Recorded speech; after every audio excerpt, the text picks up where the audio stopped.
नमस्कार प्रेक्षकांनो, मालिकेच्या पुढील काही भागांमध्ये खूपच जबरदस्त असा ट्विस्ट आपल्या सर्वांच्या भेटीला येणार आहे. कारण प्रतिमाला काही करून सायली अर्जुनचा संसार वाचवायचा आहे आणि अर्जुन तर पूर्णाजीच्या वचनात अडकलेला आहे. आता पुढं काय करायचं हा खूप मोठा प्रश्न असतो. आणि मग प्रतिमा आणि सायली एकत्र येत खूप जबरदस्त अशी आयडिया करणार आहेत, ज्यामुळं सायली आणि अर्जुनचं लग्न टिकणार आहे आणि प्रियाची मात्र तिथे नाचक्की होणार आहे. हे सगळं कशा पद्धतीनं होणार ते आपल्याला आजच्या या व्हिडिओमध्ये पाहायला मिळणार आहे. तर त्यासाठी हा व्हिडिओ शेवटपर्यंत पहा. तर इकडे जेव्हा प्रतिमा सायलीला भेटायला गेलेली असते तेव्हा तिथे तिला कुसुमकडून कळतं की पूर्णाजीला आता हॉस्पिटलमध्ये ॲडमिट केलेलं आहे. तर पूर्णाजीला हॉस्पिटलमध्ये ॲडमिट केले या गोष्टीचा धक्का आता इकडे प्रतिमाला पण बसतो आणि ती म्हणते की मग मला आत्ताच्या आत्ता सिटी हॉस्पिटलला गेलं पाहिजे, माझा सायलीला निरोप आहे तो निरोप द्या, असं ती सांगते. आणि इकडे आता पूर्णाजी त्याचबरोबर सगळेजण असतात आणि अर्जुनवर इतकं प्रेशर आणलं जात असतं की बिचाऱ्या अर्जुनला काय करायचं तेच कळत नसतं.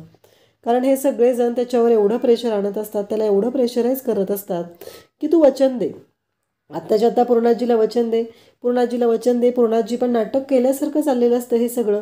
पूर्णाजीचं पण असं असतं की नाही, मी जगू शकणार नाही आहे, अर्जुन असं नको करू. ही सगळी पूर्णाजीची नाटकं सुरूच असतात. त्याचबरोबर इकडे प्रतिमा तिथं पोहोचलेली असते. प्रतिमा मात्र जेव्हा पाहते तेव्हा तिलाही धक्का बसलेला असतो. कारण प्रतिमा येण्याआधीच अर्जुनने आता पूर्णाजीला वचन दिलेलं असतं. कारण प्रियाने जबरदस्ती अर्जुनचा हात ते पूर्णाजीच्या हातात दिलेला असतो आणि वचन घेतलेलं असतं. कारण काहीही झालं तरीही अर्जुन तू नाही म्हणू नकोस, अर्जुन तू नाही म्हणू नकोस असं म्हणत वचन घेतलेलं असतं आणि तिथेच गोंधळ झालेला असतो. पूर्णाजी पण अर्जुनकडून वचन घेते आणि हेच सगळ्या गोष्टी घडत असतात. तेव्हा मात्र तिथे प्रतिमा येते आणि प्रतिमा म्हणते, पूर्णाजी तुझी तब्येत कशी आहे पूर्णाई? पूर्णाई म्हणते की हो ठीक आहे मी प्रतिमा. मग प्रतिमा ओरडायला लागते की मला का सांगितलं नाही, असं का केलेलं आहे तुम्ही, कळते का तुम्हाला पूर्णाईची तब्येत एवढी बिघडली पण मला कोणी साधं कळवलं नाही. आणि मग प्रतिमा बोलायला लागते, अगं तन्वी तुला तरी कळते का, तू तरी कळवायचं होतंस मला, असं म्हणत प्रतिमा तन्वीला ओरडत असते. त्याचबरोबर सगळे तिथं असतात ते म्हणत असतात की अगं तुझीच काळजी वाटत होती म्हणून आम्ही काही बोललेलो नाही, असं समजवलं जातं. आणि मग इकडे प्रतिमा म्हणू लागते की ठीक आहे. आणि त्याचबरोबर पूर्णाजीला म्हणत असते की पूर्णाई तू असं नको होतं करायला, तू अर्जुनकडून वचन घेतलंस, चूक केलीस. कारण अर्जुन माहिती आहे ना तुला कसं आहे, अर्जुनचं अजूनही सायलीवर प्रेम आहे. मग तू अशी जबरदस्ती का करतेस त्याच्यावरती, का त्याच्यावरती तुझी मर्जी लादत आहेत, का त्याला जबरदस्ती लग्नाला तयार करत आहात तुम्ही, असं इकडे म्हणणं असतं. असं ती बोलत असते पण तिचं कोणीच ऐकत नाही. तिला शांत केलं जातं आणि प्रिया तर म्हणत असते की ही कशाला आली इथं, खरं तर हिला संपवायलाच हवी होती, प्रत्येक वेळेस ही वाचत आहे, असं तिच्या डोक्यात सुरू असतं. इकडे पूर्णाजी म्हणत असते की अगं प्रतिमा हे सगळं मी जे केलेलं आहे ना ते भल्यासाठीच केलेलं आहे. तोपर्यंत पूर्णाजीला डिस्चार्ज मिळतो आणि आता पूर्णाजीला घेऊन घरी जायचं असतं. सगळेजण घरी निघणार असतात. बिचारी प्रतिमा मात्र विचार करत असते की काही करून अर्जुन सायलीची काय अवस्था झाली असेल हा विचार तिच्या डोक्यात सुरू झालेला असतो. ती म्हणत असते की मलाच काहीतरी केलं पाहिजे. आणि मग प्रतिमाने एवढं समजवलेलं असतं पण कोणीही तिचं काहीच ऐकत नाही. सगळ्यांचं मात्र एकच सुरू असतं की नाही, आत्ता जे काही चालू आहे ना ते अगदी व्यवस्थित आहे. इकडे आता प्रतिमा घरी येते, रविराजला भेटते. रविराजला म्हणू लागते की रविराज तुम्हाला माहिती आहे का, पूर्णाईला ॲडमिट केलेलं होतं आणि ही गोष्ट आपल्याला सांगितलीही नाही. रविराज म्हणतात काय सांगतेस तू, काय झालं पूर्णाईला? तेव्हा इकडे प्रतिमा म्हणत असते की पूर्णाईला अटॅक आलेला होता, तिचा BP शूटआउट झाला होता आणि तिला ॲडमिट केलं होतं. आणि या सगळ्यामध्ये पूर्णाईने एक गोष्ट केलेली आहे, तिने अर्जुनकडून जबरदस्ती वचन घेतलेलं आहे, तेही लग्नाचं. आणि मग रविराज म्हणतात कसं काय? तेव्हा ती सांगते की हो अर्जुन सांगत होता, नाही म्हणत होता, परंतु पूर्णाईने त्याच्याकडून वचन घेतलंय आणि आता थोड्याच दिवसात साखरपुडा आणि लग्न उरकायचं आहे, हे सगळं चाललेलं आहे बोलणं. तेव्हा रविराज म्हणतात की काय करायचं नक्की?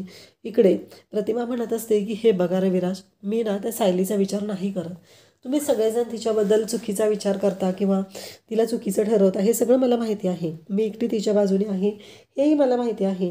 पण रविराज, तुम्ही एकदा तरी विचार केला का हो?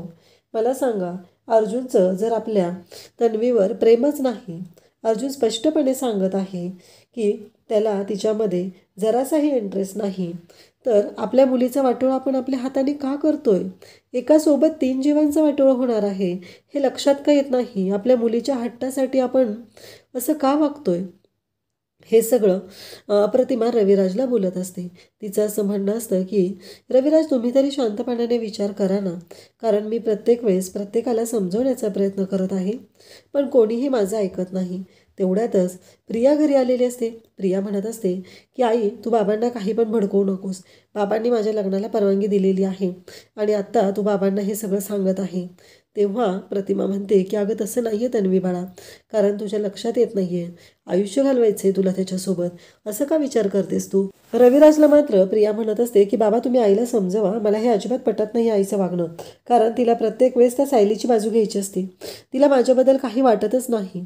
तेव्हा रविराज म्हणतात की तसं नाही आहे बाळा, आई म्हणते ते पण गोष्ट ऐकून घे ना एकदा, कारण काही झालं तरीही आईचं म्हणणं पण बरोबर आहे ना. जर अर्जुनने तुला बायको म्हणून स्वीकारलंच नाही तर मला सांग, आम्ही काय करू शकतो मग अशा वेळी? तू विचार कर ना जरा, असं म्हणत रविराज समजावू लागतात. पण प्रिया काही ऐकायला तयार नसते. प्रिया हट्टाला पेटलेली असते. तिचं एकच असतं की नाही, काहीही झालं तरी मी काहीही ऐकणार नाही, माझं लग्न हे त्याच्यासोबतच झालं पाहिजे, एवढंच तिचा हट्ट असतो. आणि ती म्हणत असते की नाही, मला अजिबात कोणाचं काहीच ऐकून घ्यायचं नाही. इकडे सायली घरी आलेली असते. सायली म्हणत असते, काय झालं कुसुमताई? कुसुमताई इकडं सांगत असते की अगं सायली, तुला माहिती आहे का, प्रतिमाताई आल्या होत्या तुला भेटायला, पण तू तिकडे गेलेली होतीस ना, मग मी त्यांना ते सांगितलं, तर मग त्या गेल्या आणि त्यांना पण पूर्णाईला भेटायचं होतं ना, म्हणून त्या गेलेल्या आहेत. तेव्हा सायली म्हणते, पण प्रतिमाताई इथं का आल्या होत्या? तेव्हा इकडे कुसुम सांगू लागते की अगं, तुला एक वाईट बातमी सांगायची आहे.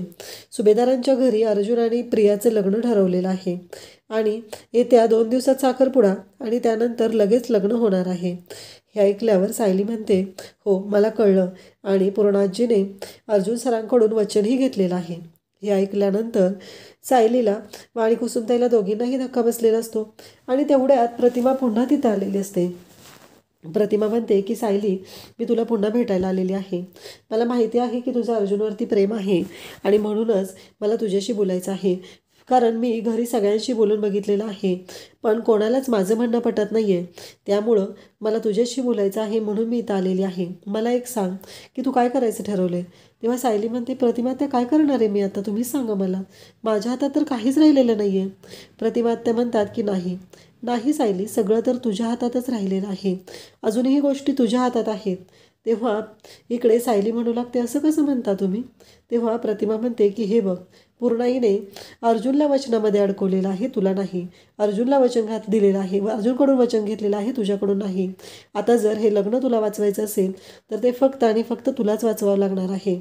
काहीही झालं तरी हे तुला तुमचा संसार वाचवावा लागणार आहे.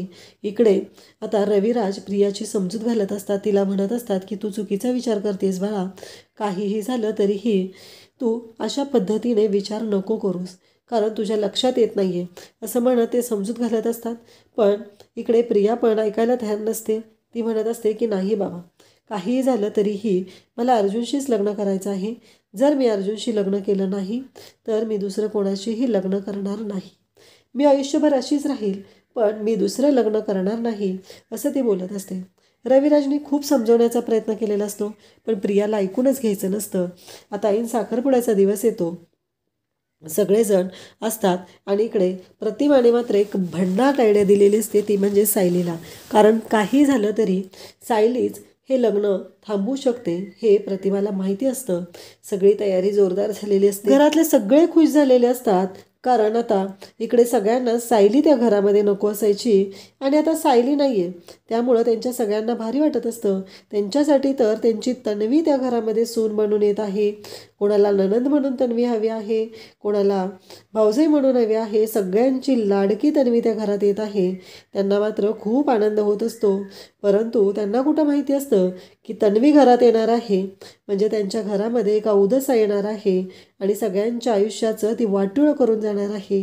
या गोष्टीची कल्पनाही नसते. फक्त त्यांना एवढंच माहिती असतं की चला आपल्या आयुष्यामध्ये छान होत आहे, सायलीची पीडा या घरातून गेलेली आहे असं त्यांना सगळ्यांना वाटत असतं. पण ऐन साखरपुड्याच्या दिवशी सायली तर बॅग घेऊन सुभेदारांच्या घरी आलेली असते. तेव्हा सगळेजण सायलीला म्हणू लागतात की तू इथं का आलेली आहे, नाही तुझा काय संबंध आहे, तू आता कशासाठी इथं आलेली आहे, असे प्रश्न सायलीला विचारले जात असतात. तेव्हा सायली मात्र म्हणत असते की कसं माहिती आहे का, नात्याने मी अर्जुन सरांची बायको आहे आणि कायद्याने ही मी त्यांची बायको आहे.